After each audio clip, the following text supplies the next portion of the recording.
LegacyMaker, the All Sports Network, presents a SIRTOBA Media production where the struggle is real to be awesome. Hello, everyone. We are live with episode 14 of the In or Out Sports Debate. And here's your host, Drew Willingham, along with this week's special guest, professional wrestler, trainer, booker, pro wrestling promoter, and avid historian of the sport of wrestling.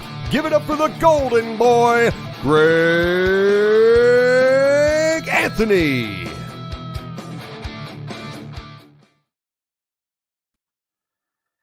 That's right, everyone. We are live with episode 14 of the In or Out Sports Debate. And without further ado, please welcome our guest, the golden boy, Greg Anthony. Welcome to the show, brother. Hey, how's it going, guys? Thanks for having me on. Hey, anytime. You know, with you having the spent the ups and downs, traveling the roads, doing the independent scene with wrestling over the years, I really am looking forward to talking, these 5 rounds of wrestling today. And with our first topic, that's something that throughout of all the things I've looked through before I even had this discussion with you, I've noticed that you feel a certain way about gimmicks. And with that being said, let's take this into round 1. Round 1.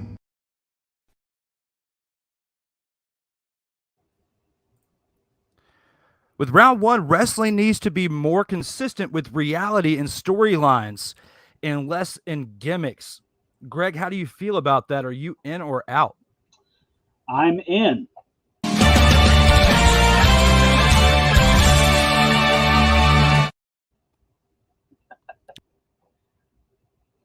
So yeah, wrestling is always supposed to be, based in reality, and that's kind of what professional wrestling has always been built around. So all the hokey, obviously phony kind of stuff that we see in professional wrestling today, it really takes everybody out of the suspension of disbelief when it comes to professional wrestling.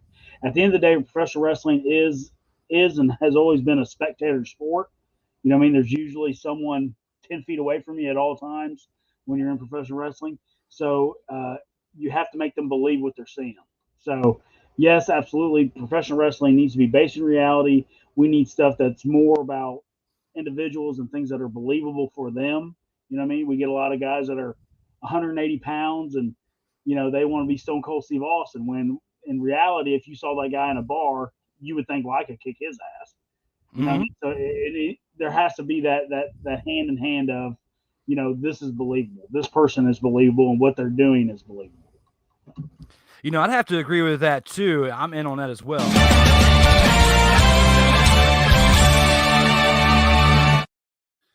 With that being said, that's why I'm a bigger fan of AEW than I am with WWE, just because of the fact that we have more reality within the storylines that we do within WWE, which feels more fictitious. If you take out the whole Chris Statlander and certain things that go within the dark order of AEW, okay, on the upper scale of professional wrestling. When it comes to WWE, they're starting to transition a little bit more into reality-based wrestling, but once we got to The Fiend, even though I don't want to be hypocritical with this, I do like the Fiend character just because of the metal, the hardcore aspect of the character, and more of the sci-fi, scary movie aspect if we took it outside of wrestling. But because of the fact that it's within wrestling, and because of this topic right here, and the fact that we do like to see more believable storylines, like you said, like somebody that we could see ourselves kicking their ass, or vice versa, that we don't want to talk to in the bar, depending on which way you want to spin their character, of the reality part based of that. So that's just how I feel about it, whether fictitious or not. I'm with the not. I don't want to be a part of the fiction. Yeah, and like you're talking about with The Fiend, for instance, The Fiend still works within reality, because if you look at stuff like, Abdullah the Butcher or the original Sheik or guys like that, those were scary guys. You did not, especially in their heydays, a lot of people, the Sheik would just walk through the crowd and they would part like the Red Sea, because they didn't know what that crazy guy was going to do. And The Fiend could be something similar to that. I'm not a fan of, the crazy vignettes or necessarily the Firefly Funhouse kind of stuff, but it could all work within the scale of professional wrestling if you know how to put it where it needs to be. Yeah, once we got to the culmination of the Fiend and we were at WrestleMania last year, and Alexa Bliss had that black stuff coming down. I guess you want to call it blood that was down her head. That was the problem. So try restarting them. Unplug both of them, then plug the router back in. Wait 30 seconds. Once the router is back on and connected to the internet, plug in the Echo device. So sorry, I was having technical difficulties or whatnot with the talking or whatnot. So anyway, with that being said, with the Fiend character, let me go back to what I was saying. So with that, as far as if you go back to like the Nikki Cross character, that's now the Nikki ASH, and then the Chris Statlander, and now you've got the Fiend. When I was talking about WrestleMania, with the stuff that was coming down, like the Black Blood or whatever that was, and the culmination of the Fiend character, there is talks of the Fiend potentially coming back to wrestle, at some point between now and SummerSlam. My money is on him coming back at SummerSlam.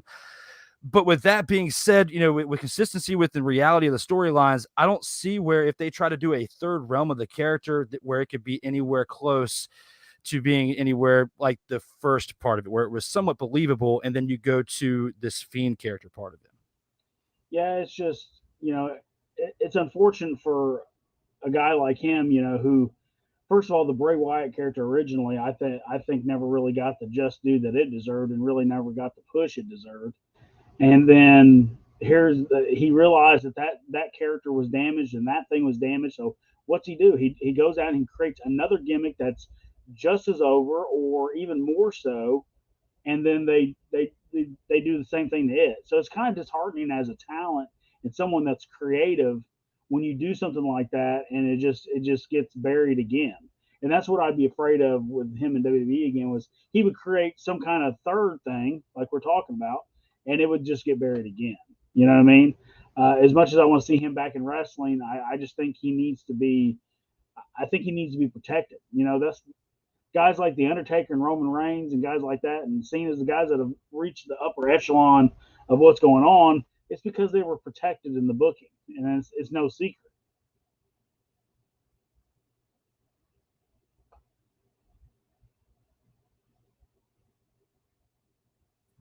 My apologies. Speaking of wrestling and reality within it, I want to bring up what's behind you there in your collection that you have, that's similar to what reminds me of what Jim Cornette has, which we've seen in the vignettes over on YouTube. And I want to bring this up too. This is, something that you've had shared online, that certain clippings that you have of things that you've held on to over the years. Talk to us a little bit about what the sport aspect of wrestling as well as the entertainment has meant to you from your childhood to now. Like I tell everybody, my earliest memories of life are of professional wrestling. Like my first actual memory is sitting on my grandmother's knee watching professional wrestling. It was after that, but it was definitely, you can see, I mean, that picture right there says alone. I'm wearing a wrestling t-shirt. I've got a Road Warriors bandana on. There's wrestling on television. I've got the WWF ring, WCW figures. I got a ramp. I got a title over here. My whole world. The shorts, by the way, I made my mom buy me those shorts because I thought they looked like the Dynamic Dudes. Okay. Right? So everything in that picture is wrestling, and that's what my life has pretty much been like the entire time. Is like everything that I do, every decision I make is based around professional wrestling in some way, shape, or form. Speaking of growing up as a professional wrestling fan and someone that we've seen so much of throughout our lifetime, let's get to round two. Round two.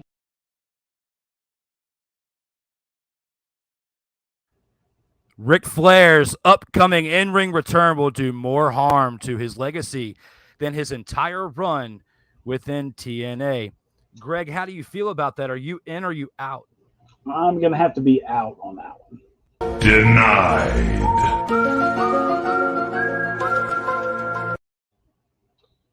So this one is kind of, I've been on the fence about this because like we were talking before we went on there, I actually had major heart surgery, in 2017. I basically have a birth defect in my heart that we didn't know about until I was 36 years old.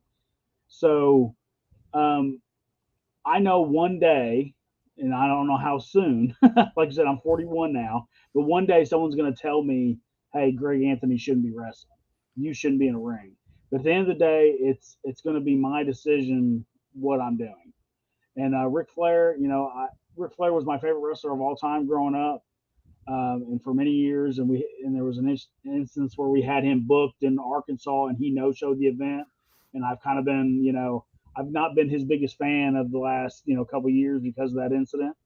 But here I see a guy that's one of the biggest names in professional wrestling, and he loves wrestling so much that at 73 years old, he's willing to step back in the ring. And we're watching the training videos with him and Jay Lethal, and he's taking body slams. He's taking the body slam, the Flair bump, we call it, off the top. He's doing all those things that he does. So as much as people want to say, hey, Rick needs to protect himself, we don't want him to die in the ring. At the end of the day, it's his decision, his decision alone. Man, I am conflicted with this topic, and honestly, out of all the topics I've had in now 14 episodes, I'll toss and turn on this one a little bit, but I gotta disagree. I'm in.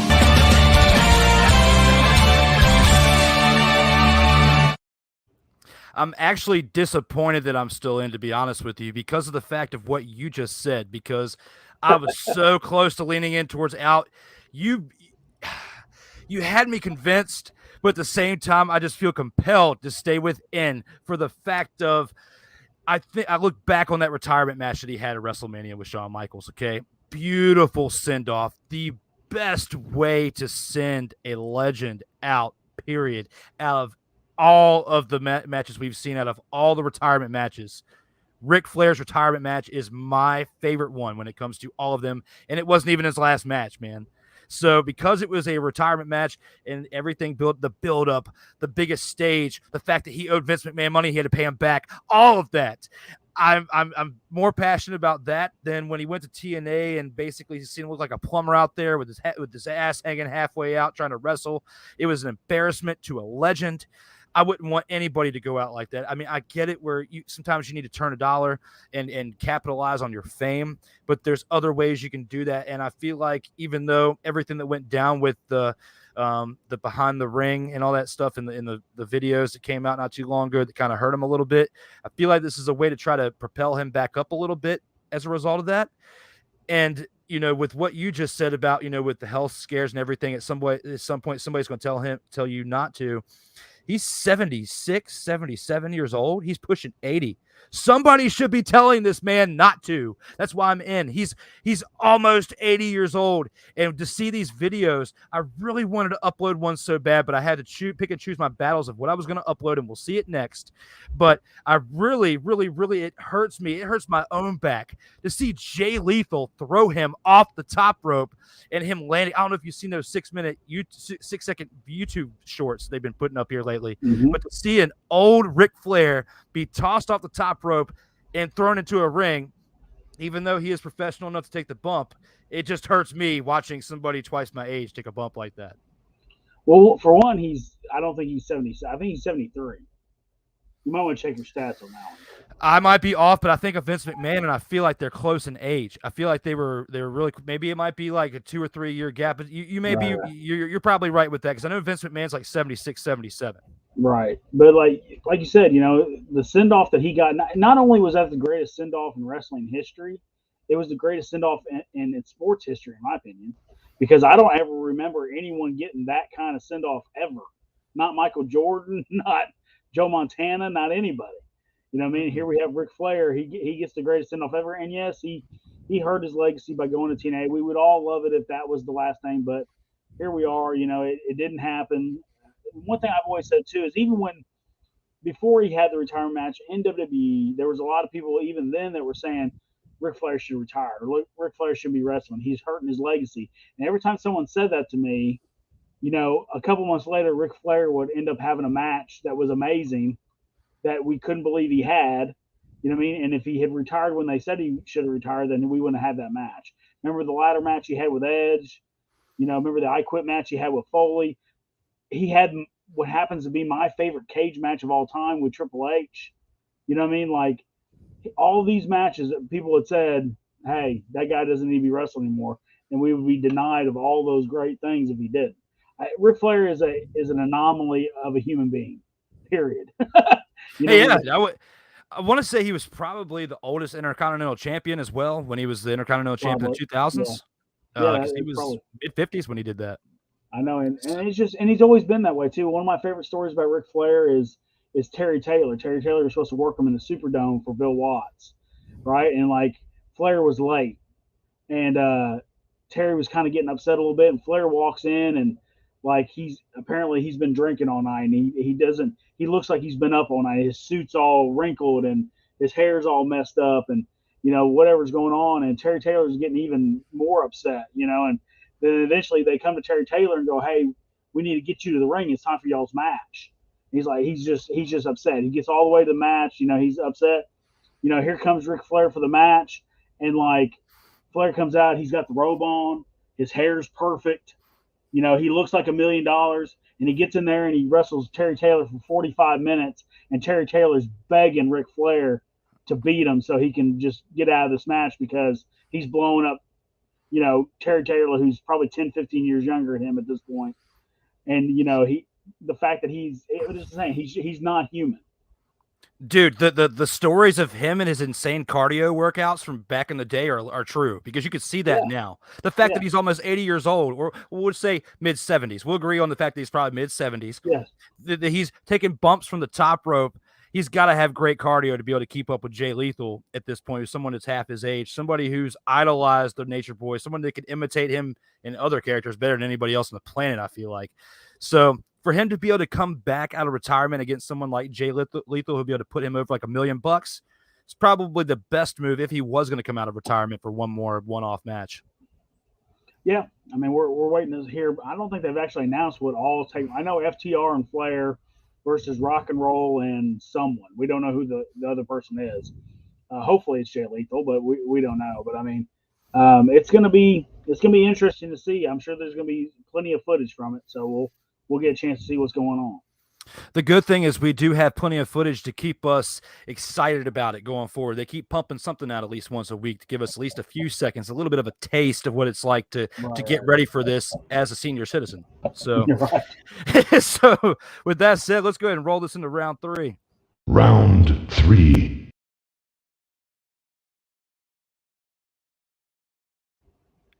As a result of the most recent actions, MJF's persona is one of the best examples of an old school heel, but his vulgarity cripples his growth. And before we get to that, let's check out a 90-second highlight clip brought to you by yours truly. This is Max Friedman talking. Every time I come out here, I am not expected to hit home runs. I am expected to hit grand slams, and I do that shit on a weekly basis. Because the boys in the back all want my spot. Well, guess what? You want my spot, you can have it, because I don't want to be here anymore. How could I possibly be the best? Well, newsflash, I am the best. I'm the best in the world, because I'm the only guy who makes you feel. And unlike all those boys, I don't got to do a bunch of bullshit to get you there. Make sure he hoards all that money so he can give it to all the new ex-WWE guys he keeps bringing in. That can't lace my goddamn boots. Hey, boss, would you treat me better if I was an ex-WWE guy? I don't want to wait till 2024, but you don't listen to me, so allow me to make it a little bit easier for you. Tony, I want you to fire me. Tony, don't tell me down, you piece of shit! Shut your mouth! Look at me, Tony. Look at me. I want you to fire me. You fucking mark! Fire me! Fire me!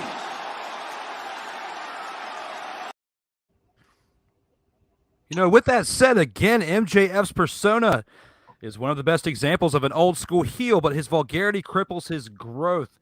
Greg, how do you feel about that? Are you in or are you out? I am absolutely in.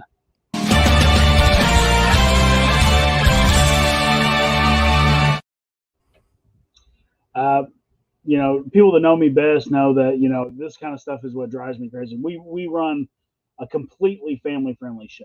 No vulgarity, no cussing, no no anything, no extreme violence.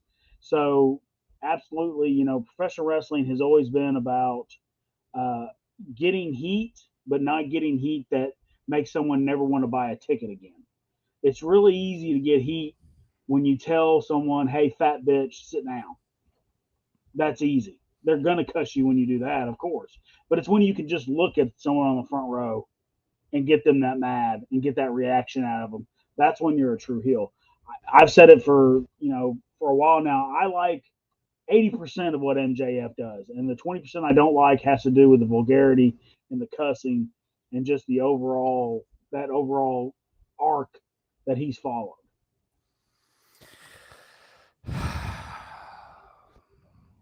Like the needle moves. The fan part of me says that I'm out. However, the professional journalistic part of me says that I'm in.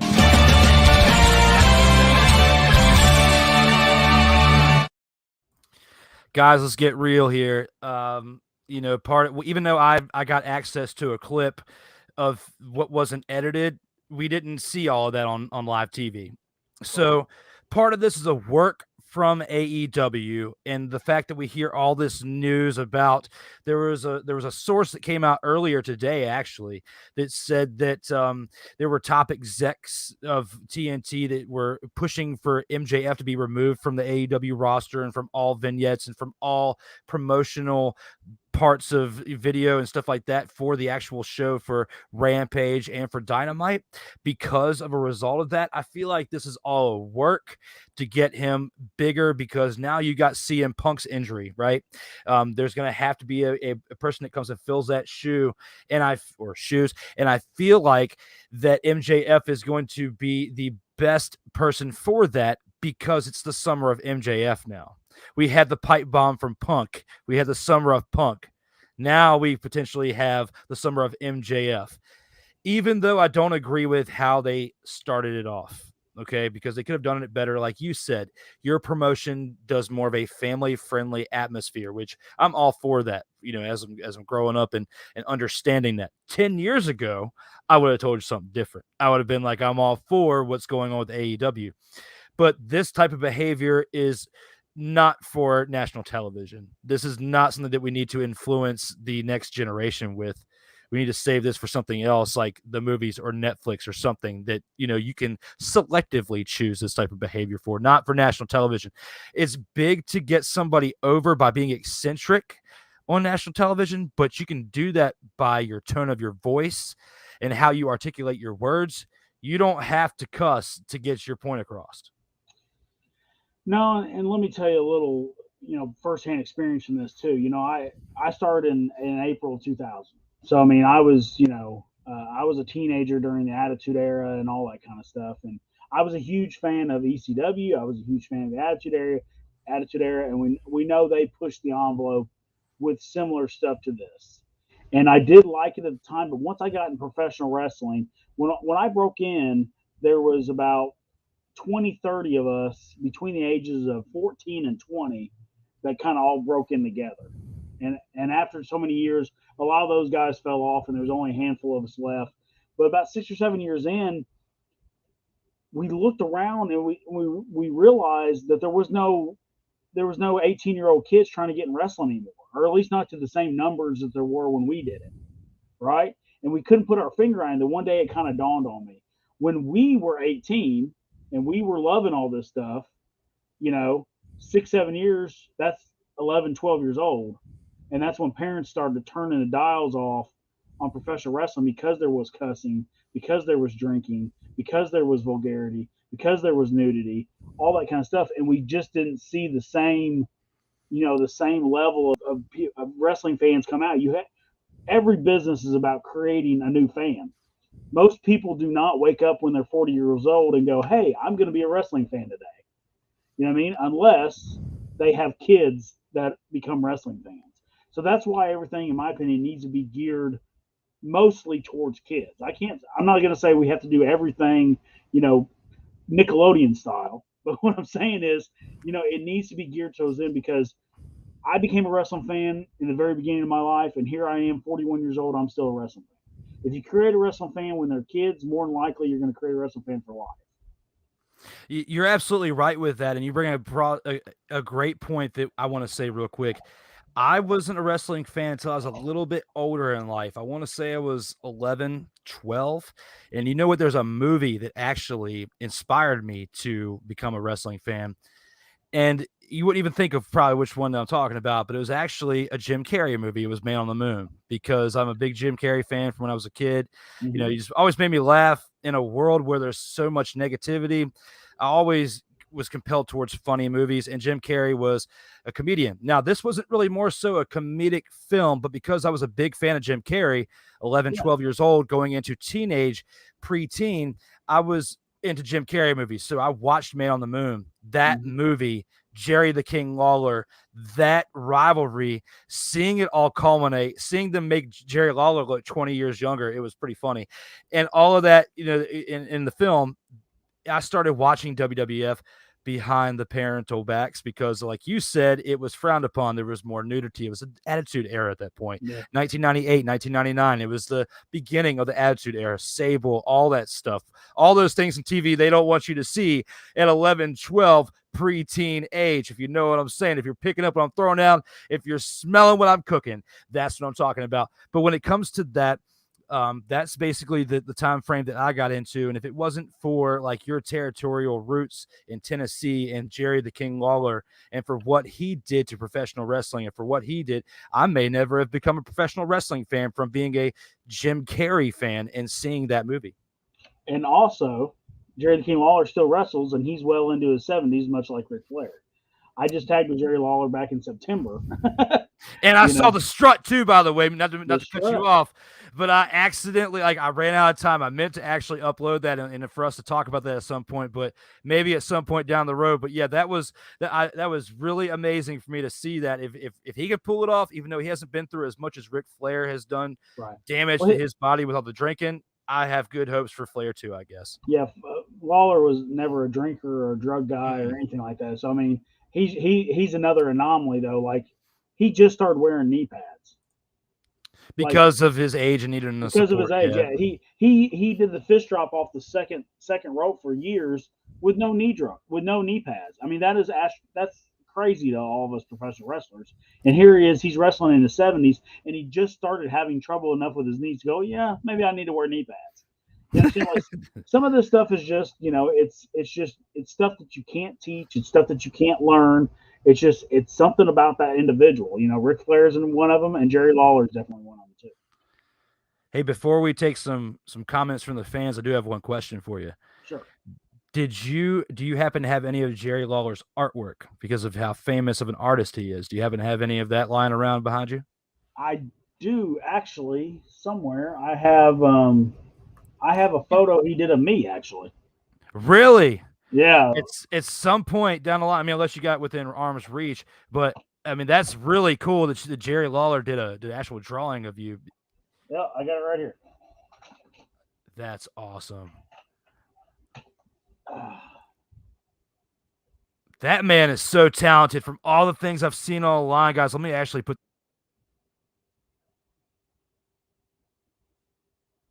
That's awesome, man. Like that's fantastic. And he autographed it and everything. Like the fact that you got to live out a dream as a fan, you got to do the strut with Jerry Lawler. You got some artwork of yourself drawn by a WWE Hall of Famer and Jerry Lawler.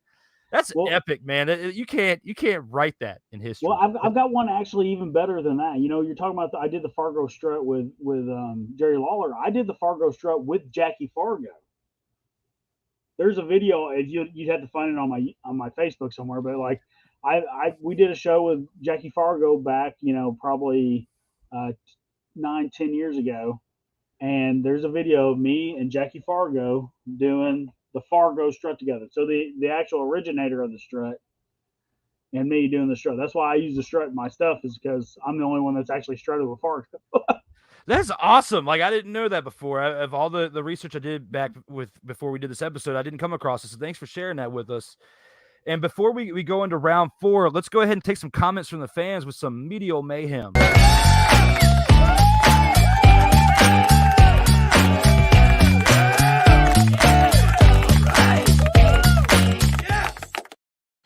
Our number one fan has been our one that has commented the most so far on this, and we will give him his light today. Darrell Owens, who just before we were doing this show, I was telling you about, Greg. This is our editor of the network. He's a huge Fiend fan, so he was not a fan of what we had to say for round one, from what I'm guessing. For the next round, when it goes to Ric Flair, please be care. He wants him to be careful because he doesn't want to see himself go out there and Flair take a bump and can't walk anymore. Because again, he is pushing 80, brother. We don't want to see him taking these nasty bumps to where he can't live a pretty well quality life afterwards, if you know what I'm saying. How do you feel about that? Are you in or out on that? I mean, yes, we want to be careful, so I guess I'd be in.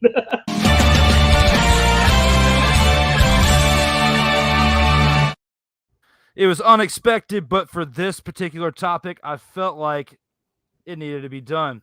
There's two more comments that needed to be on here. MJF is the next champ. That promo was fire. So even though we have some similarities when it comes to how we feel about MJF as a character, we just feel like between Greg and I that he could be so much more if he didn't use so much vulgarity within his promos. Yes, we know that he's really good and very talented inside the ropes. He's really talented on the stick. He's really, really talented, but he doesn't need to use profanity every single time that he needs to get his point across. Yeah, they don't need to use, I mean, it's not just MJF, but I mean, they all use way too much profanity on AEW in general. They're trying to get that 18 to 35 demographic, but, they realize that eventually that age is out. You got to create new fans to do it. I actually disagree with Daryl, though, as far as MJF being the next champ. I don't think he'll be the next champ. I think he'll be the champ eventually, but not the next one. We'll turn that into an impromptu one. You're out on Denied.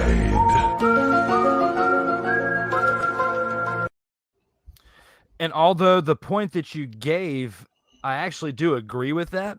But when you put to factor the 18 to 35 demographic, as crazy as this world is as a result of the past few years, the pandemic and everything, I got to go in.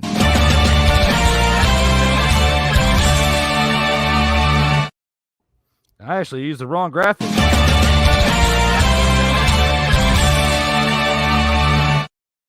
You better be careful. You're going to end up on Botchamania. Hey, everybody's not perfect, and when you're a one-man wrecking crew, sometimes things happen. You ain't got to tell me.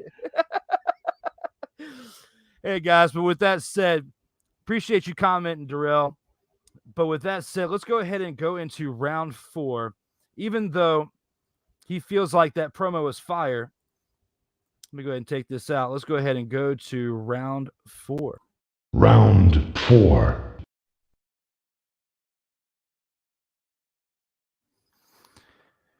For the sake of legacy, Cody Rhodes needs to win the WWE Championship to cement his family as one of the best in wrestling history. How do you feel about that, Greg? Are you in or are you out? I'm going to be out on that one. Denied.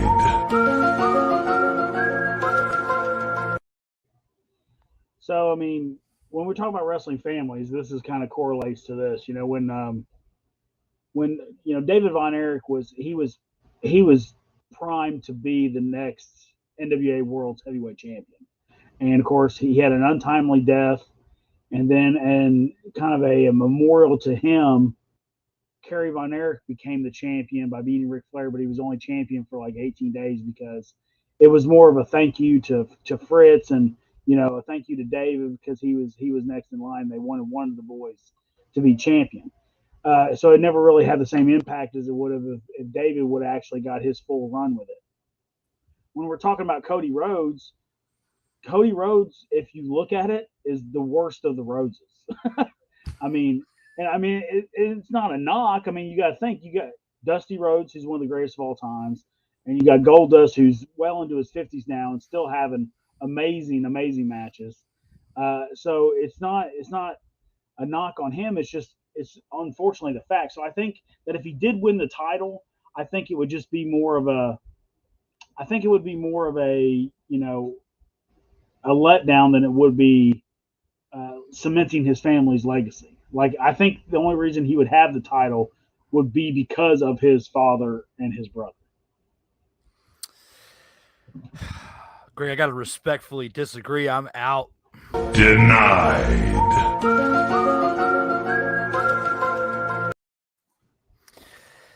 Well, actually, you know, when it comes to that, I'm out when it comes to what you said, because he needs to cement he needs to do this, because Goldust, that hurt the family's legacy, in my opinion, because that has nothing, that does not go along with the values of Dusty. Vince McMahon tried to hurt Dusty's character with the polka dots, right? Then Goldust, okay, with Dustin Runnels, okay? Then Smoke and Mirrors and Dashing Cody Rhodes. And even though undashing Cody Rhodes was big, he had to leave. He had to rebuild his entire character. He had to do what he did on the independent scene for 6 years and come back, do what he did last night with a torn pec, okay? Even though I didn't see him winning last night, that kind of caught me for a loop last night. Maybe that was the plan finish all along. But for that being said, I feel like they're really trying to boost him up to get this championship, because even though that he needs this championship to help the legacy because of what they did to Goldust. I got to disagree with all. The thing is, you can't live up to Dusty Rhodes. You understand? And the problem is, everybody needs to be their own person. I loved the natural Dustin Rhodes myself, but at the same token, no one was going to buy a main event ticket to see the natural Dustin Rhodes win anything. Every time he was the natural Dustin Rhodes, no one cared. But as the Goldust character, he found something that he could mold and make his own and do with as he pleases, and created his own legacy of his own with the Goldust character. Yes, the polka dots were a knock on Dusty. Yes, Akeem the African Dream was a knock on Dusty. There's a long history of WWE trying to, embarrass the Rhodes family. But what people seem to forget is Dusty Rhodes got the polka dots over. Like everyone, and we're still talking about him today. And Seth Rollins wore polka dots on television last night. You understand? As a throwback to that. So, if you're good, you can get anything over. The Cody Rhodes, I felt, was he always thought he should be a main event guy, but I always kind of saw him as a middle of the road kind of guy anyway. And what he was doing, he was keeping himself relevant by changing those gimmicks, the dashing Cody Rhodeses, and then he was the disfigured, kind of thing. And then he was eventually, we got to Stardust, and then all hell broke loose. But I just feel like, and I've said this on other podcasts too, is Cody Rhodes to me is the biggest hypocrite in professional wrestling, because he spent the last 6 years telling everybody how horrible the WWE was, and how they gave him this opportunity, but they never really saw him as this or that and stuff like that. And then all of a sudden, when things don't go his way in AEW, then all of a sudden, okay, I'll go back over there, because there's really only 2 or 3 places to make that kind of living nowadays. And kudos for him for getting more money, but to me, it's more of a respect kind of thing, as far as respecting yourself and your belief system. If you really believe that the WWE was that horrible of a company and hurting professional wrestling the way you projected for the last 6 years, then why would you ever go back? Well, the reason why I disagree is because if he didn't feel like this was true, then he wouldn't have came out there last night with a torn pec, because they could have easily rescheduled this match for 3, 4, 5 months from now, 6 months, whenever it takes for a torn pec to recover and the surgery and all that from that. If he didn't feel like this was really part of the storyline and he really needs to achieve this goal, he wouldn't have came out there last night with that torn pec, man. That's why I'm that passionate about it. If you're a professional wrestler, that's what you do. Like, I talked about my heart surgery earlier. I actually wrestled for months upon months with a 90% blockage in my Widowmaker and 70% blockages elsewhere. I was a breath away from a heart attack at any moment. I was wrestling 20, 30-minute main events night in, night out. When you're injured and you're a professional wrestler, if you're a real wrestler, let me put it like this. If you're a true professional, then not doing the match or not being there is just like unheard of. You know, at 22 years, close to 4,000 matches, I've missed 3 matches, I think, in 22 years. One because I was blind, you know. So like, it's just not in your DNA to not go out there and do it. You do what you have to do as a professional to get through the match.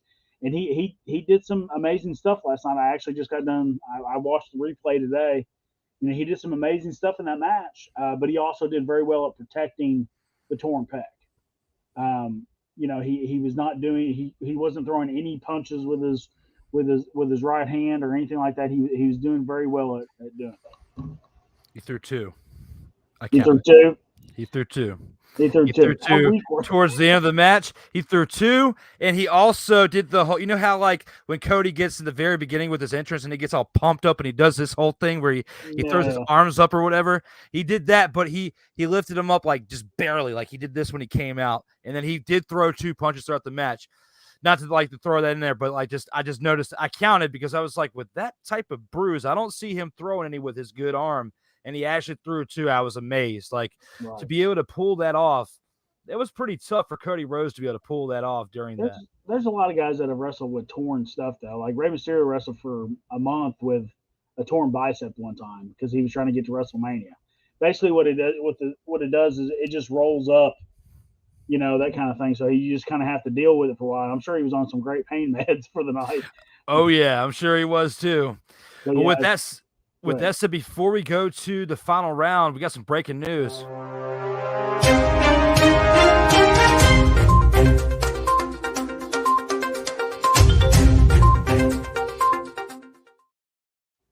As part of a 2-day double feature tomorrow, live on the LegacyMaker Sports Network, episode 15 of the In or Out Sports Debate, an all-NBA edition, live with Tyrone Montgomery Jr., tomorrow, 7:30 p.m. Eastern on the LegacyMaker Sports Network. I'm a huge basketball fan too, by the way. And with you saying that at some point, we're going to talk some basketball at some point down the line on this show. We're going to have to get you back on here to talk some basketball. Can you insert me in tomorrow's episode just saying, like, use this clip right here? Ready? Okay, go ahead. LeBron sucks. That's why he's not there in the finals. Just put that in there for me, and I'll be happy. I got you, brother. Well, with that said, let's go ahead and take this into the final round of the In or Out Sports Debate, episode 14. Final round.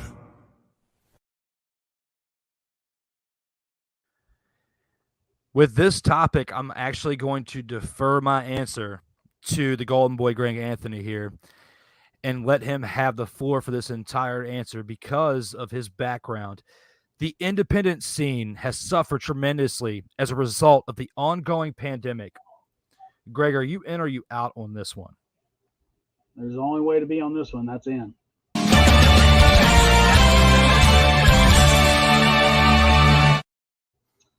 The pandemic was horrible.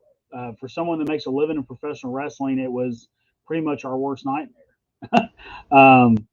You know, here in my small town in Tennessee, and in Tennessee, you know, they're not as, you know, strict with some of the rules as some of the other states, especially New York, California, you know, places like that. But even here in Tennessee, they shut me down for 5 months. 5 months, and I have, you know, at this point, I had 2 weekly shows, 2 buildings. I was paying rent and utilities on 2 buildings, but there was no income coming in. It was like I said, it was everyone's worst nightmare. Another one of my buddies, you know, who was a big time promoter in Canada. You know, Canada was even worse, and they were just had so many restrictions on him that he couldn't run any shows. Completely depleted his savings, and he ended up actually moving to the United States because he knew this was the only place that he could still make a living in professional wrestling. So it's been it's an ongoing thing. Obviously, you know, we're still kind of people like myself and him and several others, I'm assuming, have, you know, you just got to dig yourself out of the hole and kind of go from there. But we've done our best to keep our doors open and keep everything going and just kind of move forward. but it was rough for sure. Absolutely. You know, when you look back on how things have gone, you know, like you said earlier, 22-year career, the pandemic happens, you're scrapping to make ends meet, things are happening the way they are, and you look back on the things that you've learned in a 22-year career. What's it like for somebody like a Hall of Famer, Bobby Eaton, to be with you for 2 years and the things that you learned from him? What are some things that you potentially picked up from him during those 2 years that you carry on to this day? Well, with Bobby, it was, first of all, beautiful Bobby Eaton is one of the greatest professional wrestlers of all time. In ring, he has very few people that are his equal. And I'm here to tell you, as great as he was as a professional wrestler, he was that much better as a person. I mean, he literally would give anyone the shirt off his back if he thought that they needed it more than he did. He was so humble for all the things that he had done and all the places he had been and all the money he had made. He was humble. And the entire time we tagged for 2 years. And the entire time we tagged, he refused to let me take a pin. Every time Midnight Gold was ever beaten, they beat Bobby Eaton. They never beat me. And one of the biggest things that he really instilled in me was confidence, because I've been wrestling about 8 years, 8 years or so when we hooked up as a tag team. And, you know, I was pretty polished, but I wasn't there yet. But he was, when I started tagging him, people really started asking the question, well, who's this Greg Anthony kid? You know what I mean? Why is this guy getting the opportunity with Greg Anthony? And then people see me work and they realize that I was pretty good. And Bobby was the same way. He used to call me the captain of Midnight Gold, because I would put a lot of the stuff together, and then I would come present it to him, and he never told me no on anything. Every once in a while he'd ask a question like, why are we doing this and not doing that, or, you know, something like that. And I would explain my thought process about it, and he'd go, okay, let's do it. And that was it. He told me one time, we were on the phone talking, we were just bullshitting about wrestling. And then it kind of got to this weird pause for a second. He goes, you know, Greg, I don't want you to get down about professional wrestling.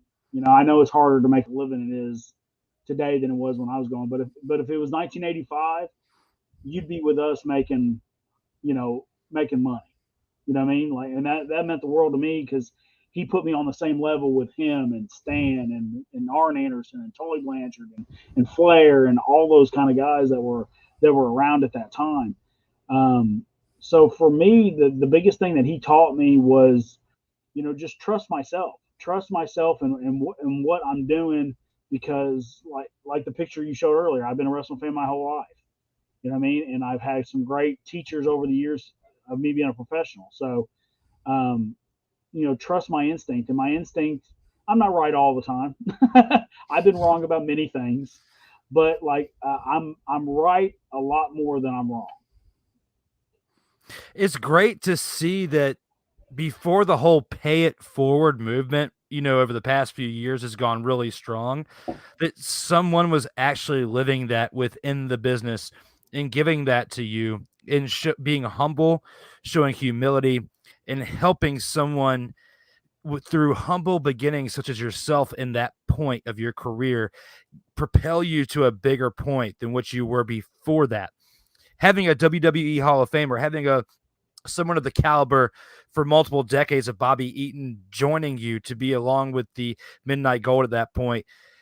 Another question that I have for you is, what was his thoughts on the Golden Circle and the vignettes that you had with that?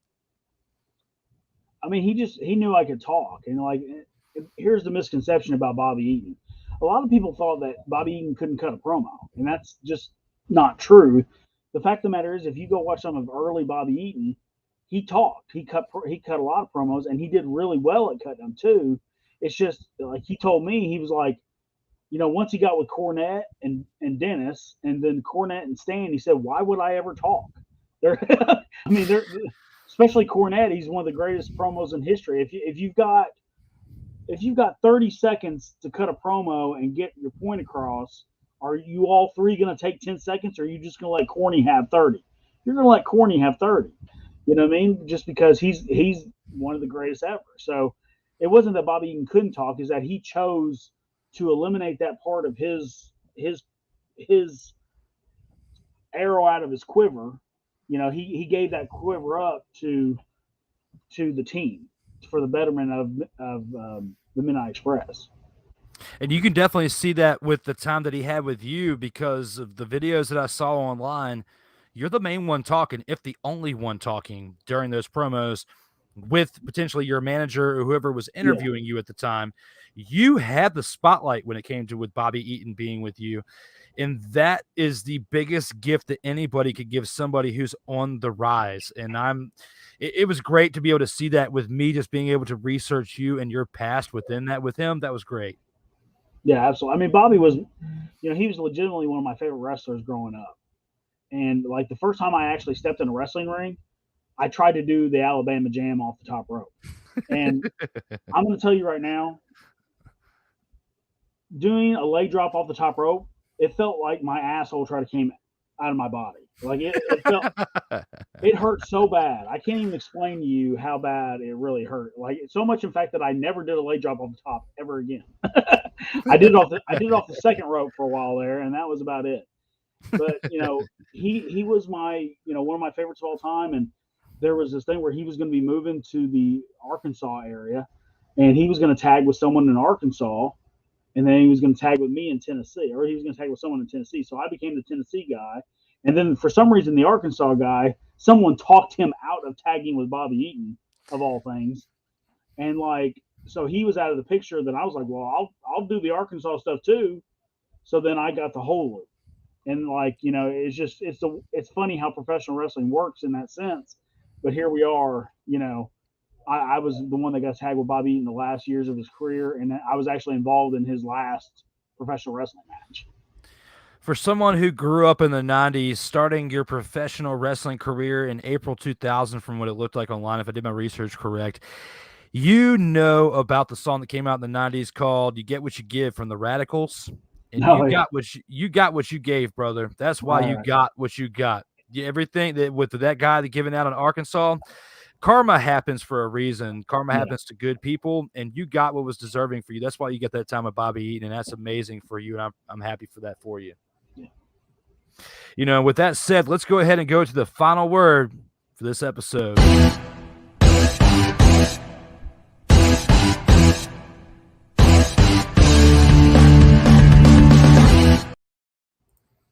And with the final word, I'll go ahead and let the Golden Boy take this one off. Is there anything throughout this episode that you want to kind of recap on, or anything within the world of professional wrestling and sports entertainment that you would like to add to today's episode? Yeah, just I don't want people to be fooled by what they think is professional wrestling. If someone lights their foot on fire and tries to kick another guy in the face, that's not professional wrestling. That's insanity. There's a long history of professional wrestling, and I don't know where along the way, somewhere in the last 5 or 10 years, guys are trying to reinvent the wheel. And the fact of the matter is, professional wrestling is well over a century old, and it got polished out over decades and decades. In about the 70s and 80s, it hit this huge, peak point where we figured a lot of things out. And for some reason, people don't like to acknowledge the fact that those days, more people were watching professional wrestling, more people were making money. There was just an overall, there's no measurable metric to say that professional wrestling is better now than it was then. And I want people to go back and research that and look at some of that kind of stuff. But also I want them to apply it to what we do, because I want professional wrestling to be around 2, 3, 4 generations away from me. I run a training school here. I run my own promotion. We're very old school. We do everything what I believe to be the correct way to be. And I want more companies and more people to take responsibility for protecting professional wrestling in the way that it was meant to be intended, like it was. I absolutely agree, because when it comes to professional wrestling and anybody who's a fan, Mark, whatever you want to call it, it's all about the art of the storytelling, right? You don't need, just like we were talking about with MJF earlier, you don't need to be vulgar within your promos to get a point across. You don't need to beat somebody with a steel chair, throw somebody through a flaming table to get your point across. It's all about what's in here and how you articulate your words and how you get your point across, because part of wrestling is psychology. Because if you don't have psychology in what you're telling to the fan, you're not going to get your point across. They're not going to understand what you're saying, and you're not going to have a product to get over. So when it comes to that, I agree with what you're saying 100%. Well, to even further your point, it's not just, people aren't using psychology. They're not using common sense. When you take a superplex off the top rope, it hurts. I mean, there's no way around it. It hurts. It sucks to take a superplex off the top rope. And not only are guys not selling, they're not selling for what the move actually feels like. So they're actually taking a superplex and grit and baring their teeth, not trying to sell what's actually happened to them. Does that make sense? So it's just become completely asinine on some of the thought processes within professional wrestling. If I watch a Young Bucks tag match, I expect it to have tags. Well, I mean, is that insane of me to expect it? It'd be like if I watched football, I would expect to see, guess what? A football. And that's where we're losing a lot of people, because there's no reality, like we talked about in the beginning. There's no psychology. There's no, sports based. Everything you see is real. Everyone's talking about the MJF promo because whether it's a work, whether it's a shoot, whatever it is, it doesn't matter. People are talking about it, right? Because they don't know if it's real or not. And imagine if we presented everything like that. Imagine how hot wrestling could be. But alas, this is the world we live in now. You're absolutely right. And, I feel like to a degree there is a little bit of psychology put into it, because you have to get the attention of the consumer, and you have to put something across on the TV screen that's appealing to that consumer. Going back to round 3, do I feel like MJF's persona and what he did was appealing maybe to the mass media of today? But I'm with you on the fact of, I'm a little more old school. I feel like you could have done a little bit more creatively to get your point across than actually using all those, profanity within your speech. Now, with one last thing within my final word, I kind of have a 2-part. I'm famous for that. Sure. My final word is to give acknowledgement and appreciation to the guy to my side, to the right of me right here, Mr. Greg Anthony, for taking the time today to spend here on the In or Out Sports Debate, recap 22 years of a pretty prolific career within the world of sports entertainment. I made this little highlight video for him. Let's check this thing out. The Golden Boy Greg Anthony here. You may remember me from such things as being the best of the best, or the EWE Heavyweight Champion.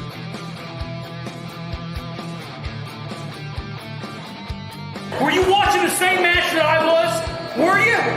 Did you see the fact that I had him pinned in the middle of the ring?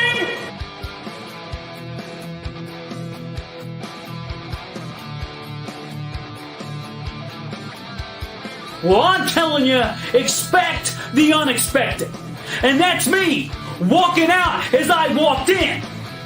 The EWE Heavyweight Champion.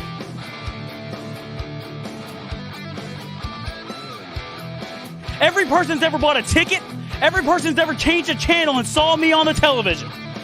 They remember who I am and what I'm about. This right here, the junior heavyweight title, the most important junior heavyweight title in the world. And when the Golden Boy Greg Anthony makes a promise, it's as good as gold.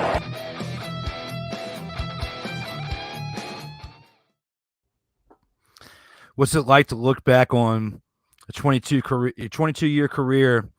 Think about all the bumps. You said 4,000 plus matches, all the things you've been a part of. to see something pretty cool like that, almost 90 seconds culminated into a highlight reel. What's it like to look back on all the bumps, the bruises, the time you spent icing down the body parts, the doubts, the regrets, the coming across people that like the Bobby Eatons and the Jerry the King Lawlers that have inspired you throughout your lifetime? What's it like now in 2022, the pandemic, everything you've been through? What's it like to be Greg, the Golden Boy Anthony? What's it like to be you right now? It sometimes it's hard to put into words, but I don't regret a second. I don't regret one thing. There's, a lot of guys when they start doing this kind of stuff, they kind of hem-haw and, wishy-washy and, and then they get out of the business and they get back in, stuff like that. I've never done that. I've never said to anyone, I hate professional wrestling. I need to take some time off. The only times I've taken time off is I took 4 months off for the heart surgery, and then they made me take 5 months off for the pandemic. And that is the entire length of time I've ever been off of professional wrestling. Any other time I've been wrestling in, day out. So for me, I don't regret anything. I would do it all over again. I wish I knew then what I know now, obviously, but it all goes to the simple fact that that little boy on my grandmother's knee, all those years ago, and here I am, 41 years old, and I get to wake up every day and think about professional wrestling. I go to bed every night and I think about professional wrestling. I don't have to wake up and go punch someone else's clock and think about, this or that. I mean, it's my life is professional wrestling. It's impossible to separate the two. So, and it's all by the grace of God, to be honest, because I believe that the good Lord above used professional wrestling to save my life, because the particular heart condition that I have, they told me if I wouldn't have played basketball in high school and I wouldn't have started wrestling as soon as I turned 18, that what I had could have killed me in my 20s. So the fact that you were active saved your life. Yeah, like I have no right arteries. I have just left arteries. Wow.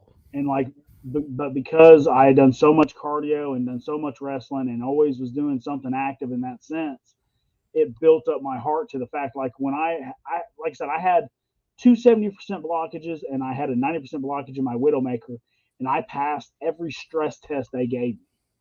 They finally had to go do a 4D picture of my heart to find out that I had blockages, because every treadmill test, every nuclear stress test, all the stress tests they gave me, everything they did, they all came back normal because my heart had been built up so strong over the years from doing all the stuff that I had done. It's remarkable with hearing you say that you spent more time off for the pandemic than you did for your heart surgery. That is amazing. Yep. The fact that we were just talking about how much, in our final round of how much the pandemic affected the independent scene, and that it affected you more than your heart surgery did. You came back sooner from an open heart surgery than you came back from the pandemic. Well, it wasn't technically open heart surgery. They went in through my groin and put stents in, but basically what they told me was it was so bad that they basically gave me open heart surgery without actually cracking me open, because they were afraid if they actually cracked me open, and because that if you would have done that, then I would have been off professional wrestling for a year. Yeah, because it was still an artery-based, surgery. I still got you. Because all the healing process, so it would have been a year before I could. And they felt like I loved wrestling so much that it would have killed me to not be wrestling for that long. Ergo, they didn't want to add more stress to my heart. So it was this big. So my cardiologist and the surgeon at the time, they just kind of said, well, I think we can do it this way. So they basically said, we're going to try to do it this way. If we can't, we'll end up having to do the open heart. But if this works, we should be good to go. And thankfully it worked. Most definitely, because there's still, memories that you've been able to have outside of that. Without you making it through that, with Jerry Lawler wouldn't have happened. the things that you've done without the height of you becoming a booker with Pro Wrestling Mid-South, the things that you've been able to achieve, the additional parts to your collection behind you, those things wouldn't be there. So I'm proud that you've been able to overcome all that you're still here with us today. The biggest, thing I'm thankful for is that you're here with me today, and thank you for spending an hour of your time here on episode 14 of the In or Out Sports Debate. And even though we played an MJF clip that was so full of vulgarity and it's not with your family-friendly promotion, I'm sorry to say this one last word, but I say this at the very end of every single episode. It's time for a badass outro.